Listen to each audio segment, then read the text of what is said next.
So just taking a quick look at forexfactory.com for the week of the 14th through the 18th of November 2022.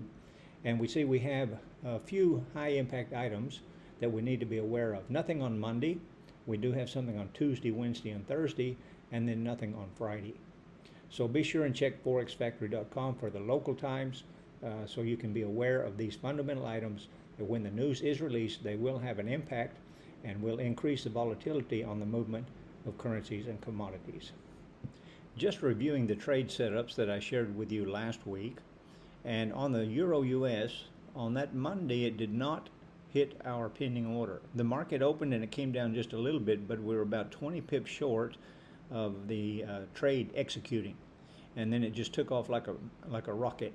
Okay, but during the week there, you could have seen that as the Euro US went sideways for a while, then on Thursday we saw that big change in direction, and all of the major pairs got very bullish against the US dollar. So if you'd have got that on Thursday, you could have made a very, very good move.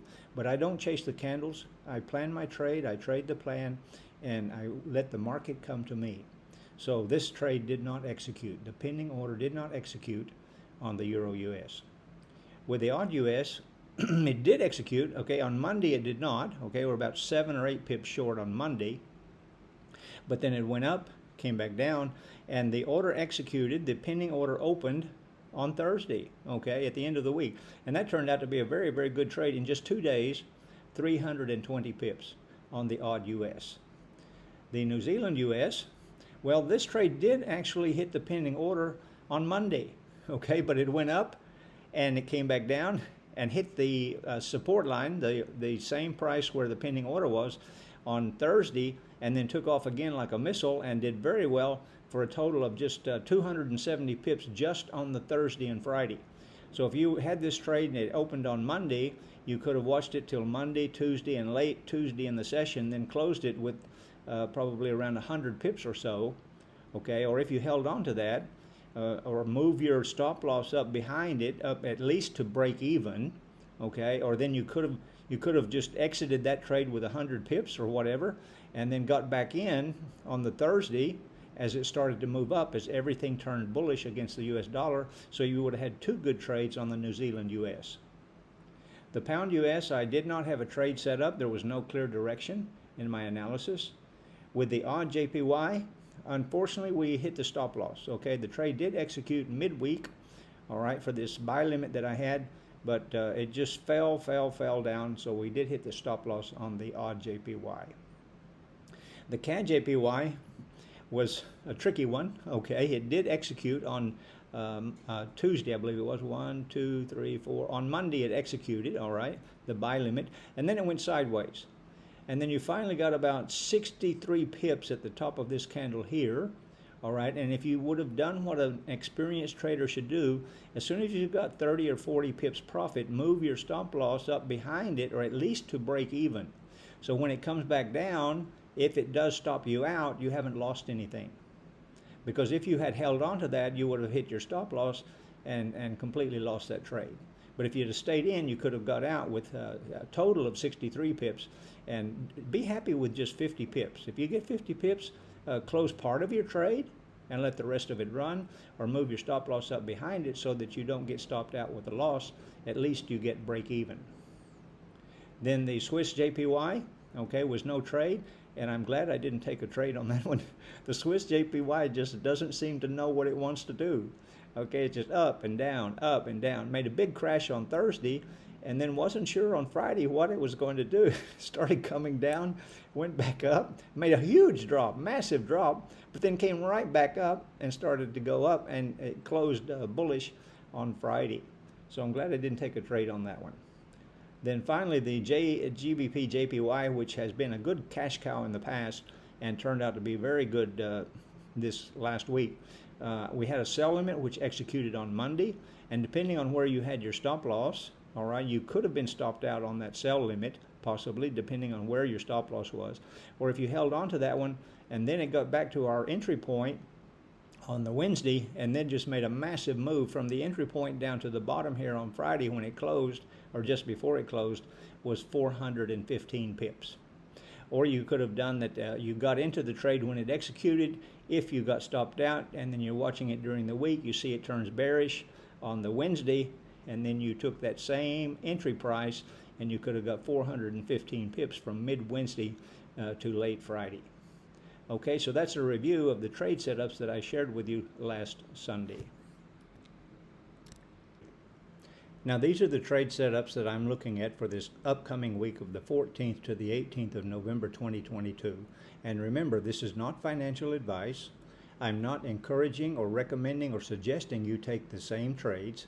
These are trades that I will be looking at. These are trades I will be taking. This is the perspective that I have on the Forex market. If you want to take the same trades, you can. It's up to you. But it's up to you to manage your own account and to use good risk management. So as always, I start looking at gold, and it's obvious that gold is very bullish. Okay, the bulls have the advantage. They have the home field advantage, and they have taken the bulls by the horn. All right, and running away with gold is doing extremely well for the last week or so. But you see what gold is doing? It makes a big move up, and then it takes a break, a rest, takes a rest stop. Then it makes a big move up, and then it takes a rest stop. Now it's made another big move up. So what is it likely to do? Probably going to rest a little bit or pull back down. Nothing goes up forever, nothing goes down forever. Nothing goes straight up, nothing goes straight down. So I have, for this week, I have a buy limit on gold, and the entry price will be $17.45. You can see the new support levels we have: $17.65, $17.55, and $17.45. If gold is going to continue up, our next resistance levels will be $17.80. We closed on Friday at $17.71. So the next resistance level is $17.80, and then after that $17.92, and then $18.05. The bulls have the advantage. Gold is bullish, and this is a buy limit on gold with the entry price at $17.45. The Euro US, I have a buy limit on the Euro US. This one is a little bit different from what I normally share with you as far as trade setups go. Because this has rocketed up so far, it will pull back, it will retrace, there will be a correction, but I'm not sure how far it will fall down. I prefer to take it at this second level that you see here, which is 1.0055. However, it might not pull back that far, and then there wouldn't be a trade.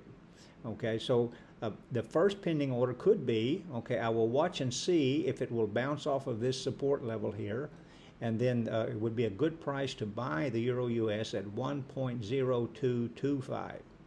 All right, however, if it just continues to fall down, breaks below that level, then I would certainly be expecting to get in at least at 1.0055. So I have two possible entry levels on the Euro US. The odd US is very clear. Okay, it will retrace, it will correct, and I have a buy limit on the odd US, entry price 0.6610. The New Zealand US, I have a buy limit on that at 0.6030. And the pound US, all of these majors are bullish against the US dollar. The US dollar is falling like a sinking ship. The pound US, I have a buy limit on that with the entry price 1.1690. And I don't usually give you a trade setup on the USD CAD, but I'm looking at that one this week. I'm sharing this with you because it's what I'm looking at. And I have a sell limit on the USD CAD with the entry price 1.3470. Pretty far from where it closed on Friday, but I'm going to be patient. Remember, these are swing trades that I'm sharing with you. This is what I'm looking at to unfold, to happen during the week.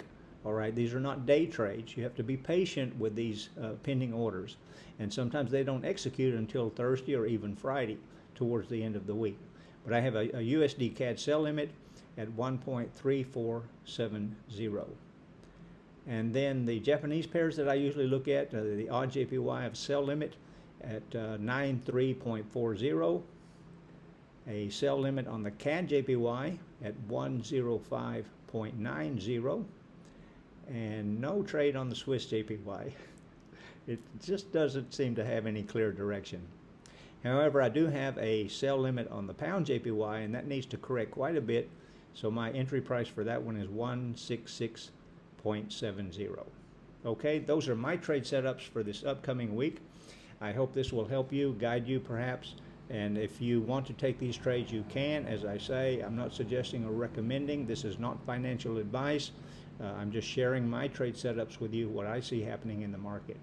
So if you do like this video and you like receiving this weekly analysis, I appreciate you being here. But it would also help if you would like, love, and share this on Facebook, or like it on YouTube, and certainly join the YouTube channel, subscribe to the YouTube channel, and click that little bell at the end so you'll get notifications every time I make one of these weekly analysis videos, which is every Sunday before the market opens the coming Monday. Thanks again. I hope you have a great week of trading. I'm off to Dubai tomorrow, but I will be in touch. I will be on Facebook. I will be trading, because as you know, traders can trade anywhere in the world. As long as you've got an internet connection, you have access to the Forex and commodity market. So have a great week, and I'll see you again next time. Take care. Bye-bye.